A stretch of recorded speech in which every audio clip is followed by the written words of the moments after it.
Hello, everybody. I just want to do a video on a movie I saw. I think I talked about this earlier today. Jurassic World Rebirth. So, my initial thoughts. Um, and this will be a spoiler review, okay, for anybody who not overly spoilerish, but it will have some spoilers. So if you don't want to know the plot of the film, bug out here. Just turn it off and don't watch. But I thought the opening of the film in the laboratory facility with the dinosaur that eats the guy that you see this in the trailer where the guy's saying, "Please let me out, please." That was sets the tone for the film for what you're gonna see with the dinosaur kills. I mean, it was a really cool new dinosaur addition, a mutant dinosaur that kind of reminded me of if you cross like a T-Rex with a xenomorph with like something else.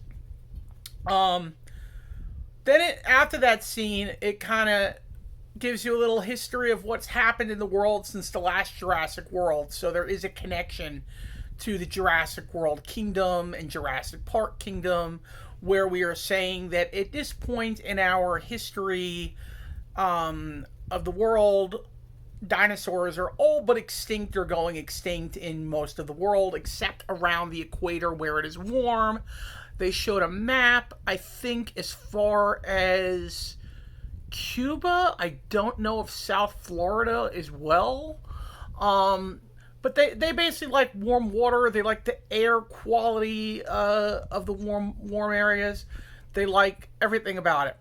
So the movie does slow down a bit. It goes to New York City, where you meet our main characters, played by Scarlett Johansson, and the guy from the prince from Wicked. So, but then, like, once you get on the boat, and then you meet the secondary group, the family traveling on the boat, on the sailboat, for like a summer thing, like a summer vacation with the kids. I'm assuming the guy is divorced to his wife and just taking the kids for the summer, or maybe they're married. I don't know. But a lot of people who reviewed this film said that it was kind of throwing characters that you didn't need in the film. The daughter's boyfriend was the comic relief of the film. He was funny. There was a scene where they're in the jungle and he's basically talking about, "Hey, I got weed. Does anyone want weed?" And I don't know if he was joking. I assume he wasn't in real life. And then there was a scene where they're kind of camping out and they meet a little baby dinosaur. A little girl meets a little baby dinosaur. And it kind of reminded me of the scene in the tree with Grant. So I thought that was really cool. And the guy goes off to take a leak and to take a pee, and while he's doing that, a couple raptors come up on him, or at least one raptor, and you think, oh no. When he said, "I gotta go take a leak," I'm thinking, famous last words. He's getting eaten. But it turns out, when he's flying pterodactyl type dinosaurs, comes down, eats the raptor, and flies off with it. So he's safe. Now, the family, to me, like I said, the boyfriend was funny. He was hilarious. And they also provided one of the coolest scenes that was in the original script to the original Jurassic Park script, and it was in the book. The raft tipping over. So I thought that was cool. That, and like I said, the scene that reminded me of Grant and the kids in the tree, the family, and I thought the way they shoehorned their appearance into it, where it's like a Mayday where they get saved by the boat and fall off it, so they have to meet separately at the last little village, if you will. And they all go on their thing. The main group is trying to get the dinosaur blood, DNA, if you will, to make pharmaceuticals, and the other group is just trying to survive and get back to the group so they can get to the helicopter. I don't even know if they know there's a helicopter at this point, but they do make it. They do all make it back to the to this town, and there's no power. So all of a sudden, the power comes on. You know, the generator. And the song, all the lights come on, and the song, "Stand by Me" comes on, and I was like, "Wow, this is cool." Because my mom's into oldies, so naturally I'm into oldies. I like American Graffiti. I like "Stand by Me" the movie. So it was really cool to hear that song blaring on the store front, gas station, whatever. I thought that was really, really cool. Now, the highlights for me, and I think once you get past the slow point in the beginning, you basically get to the island, and there's dinosaurs, and there's mosasaurs, and there's all kinds of stuff. There's a T-Rex, there's mutant dinosaurs. That is the money part of the film. And also, and I'm guessing this is because it's a Gareth Edwards film, that it had great cinematography. I mean, just the vistas and the shots and the cinematography, which is beautiful. And I think Gareth Edwards has a way with doing the cinematography in a way that not many other directors can do quite like him.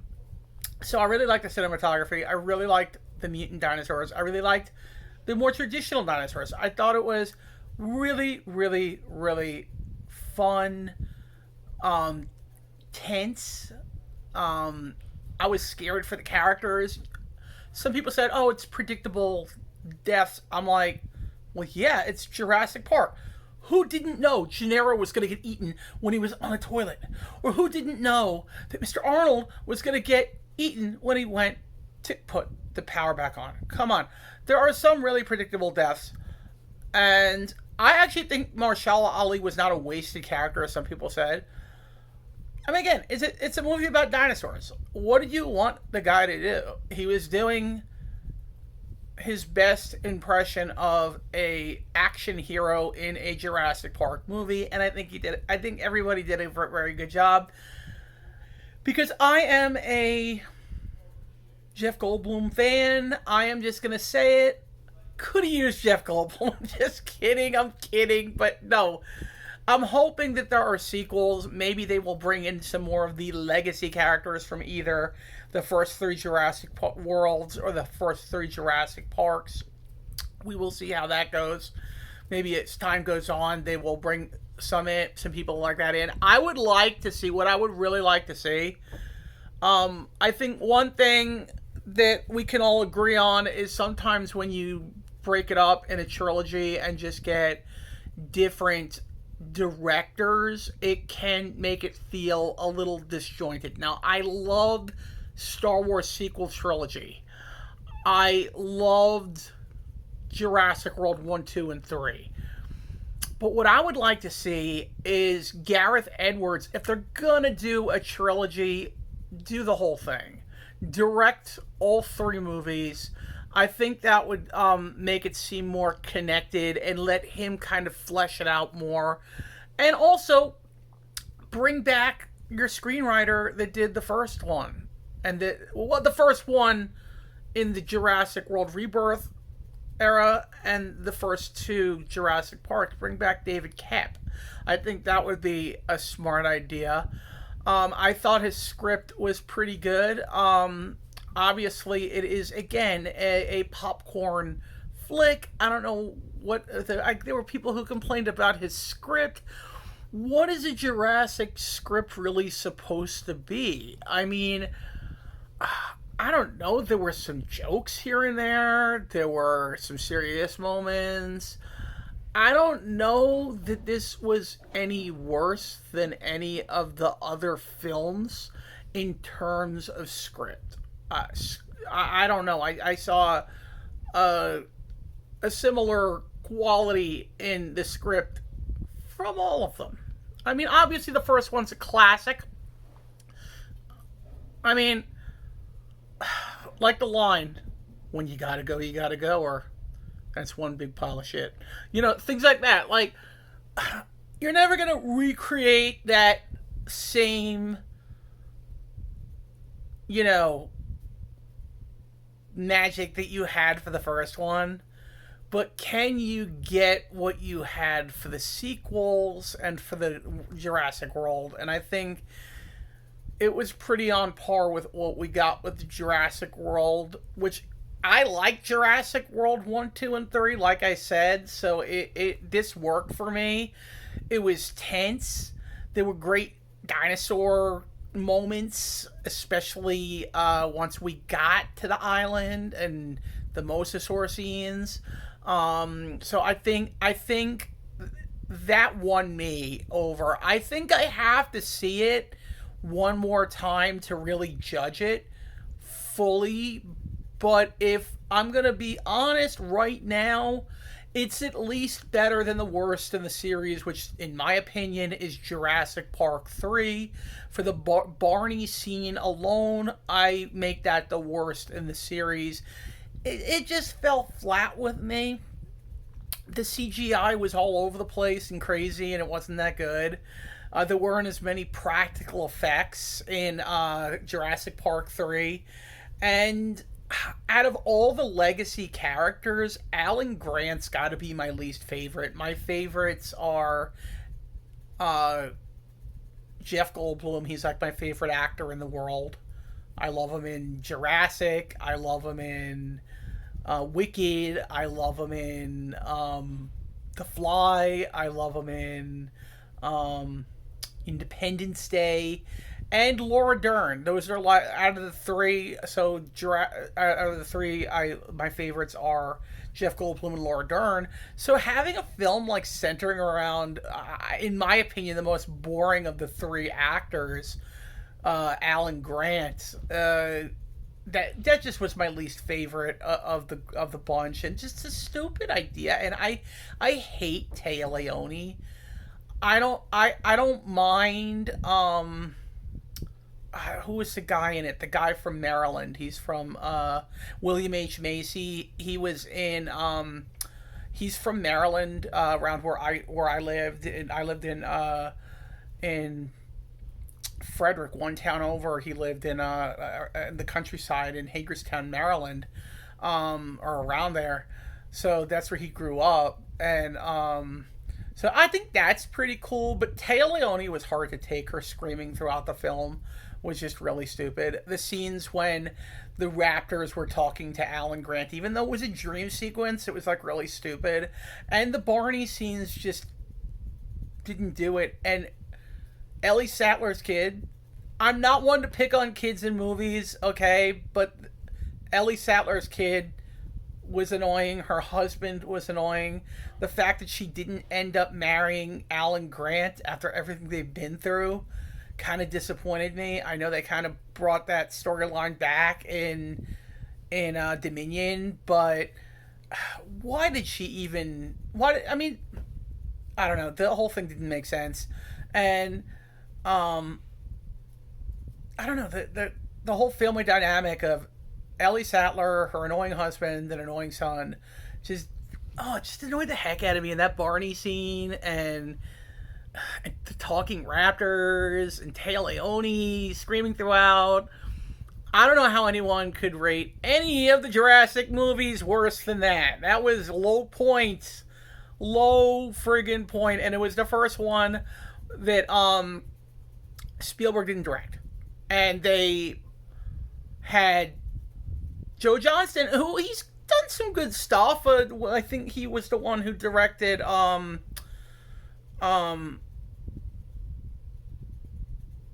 Rocketeer, which was very good, and he's did Jumanji.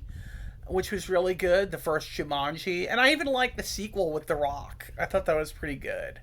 I didn't think the sequel to the one with The Rock was as good, but the actual and the fact that they brought it back and put a connection. But yeah, so Joe Johnston maybe wasn't the best choice. Maybe it wasn't. Maybe Joe Johnston wasn't the problem with the film. Maybe it was something completely different that ruined it for me.